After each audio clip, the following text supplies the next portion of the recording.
आता एक मोठी बातमी समोर येते। समरजित घाटगे उद्या शरद पवार यांच्या राष्ट्रवादीमध्ये प्रवेश करणार आहेत। पवारांच्या उपस्थितीमध्ये ते कमळ सोडून तुतारी हाती घेणार आहेत। तत्पूर्वी महाविकास आघाडीच्या नेत्यांची त्यांनी भेट घ्यायला सुरुवात केलेली आहे। सतेज पाटील यांनी नुकतीच समरजित घाटगेंची भेट घेतली आणि भेटीमध्ये राजकीय विषयावर चर्चा झाल्याची माहिती मिळते। यावेळी त्यांनी आगामी निवडणुकीसाठी साथ देण्याची अपेक्षा सतेज पाटील यांच्याकडे केली आहे। देवेंद्र फडणवीस यांचे पश्चिम महाराष्ट्रातील जवळचे सहकारी म्हणून घाटगे यांची ओळख होती आणि त्यांना राष्ट्रवादीमध्ये घेऊन शरद पवार यांनी भाजपला आता मोठा धक्का दिलाय।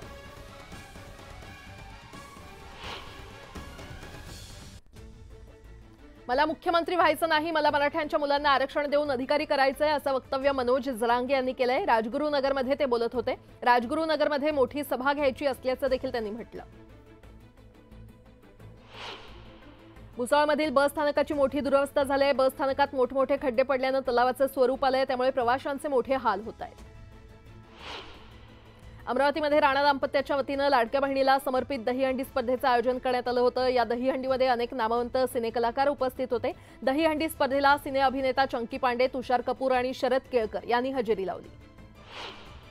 यंदा मान्सून वेळेवर आला आणि पाऊसही चांगला पडला, पण आता मान्सून वेळेवर न परतण्याची शक्यता आहे। हवामान खात्याच्या शास्त्रज्ञांच्या म्हणण्यानुसार कमी दाबाची प्रणाली तयार झाल्यामुळे यावेळी मान्सून परतण्यास उशीर होणार आहे। हा कालावधी सप्टेंबरच्या अखेरपर्यंत किंवा त्याहूनही पुढे जाऊ शकतो। अशा परिस्थितीमध्ये उन्हाळ्यामध्ये लागवड केलेल्या पिकांचं नुकसान होऊ शकतं।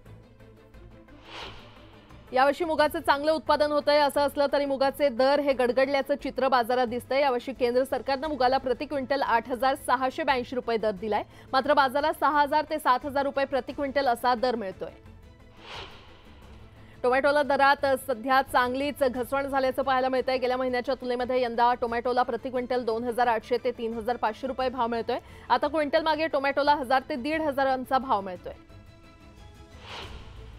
कल्याणमध्ये सध्या रस्त्यांवरील खड्ड्यांमुळे वाहतुकीला चांगलाच फटका बसतोय। खड्ड्यांमुळे स्थानिकांमध्ये मणक्याचे आजार वाढत असल्याचं चित्र आहे। विधानसभा निवडणुकीच्या तोंडावर महाराष्ट्रात मतदारांच्या संख्येमध्ये वाढ झाली आहे। 16 लाख नव्या मतदारांनी नाव नोंदणी केलेली आहे। त्यात सर्वाधिक मतदार नोंदणी ही महिलांची झाली आहे।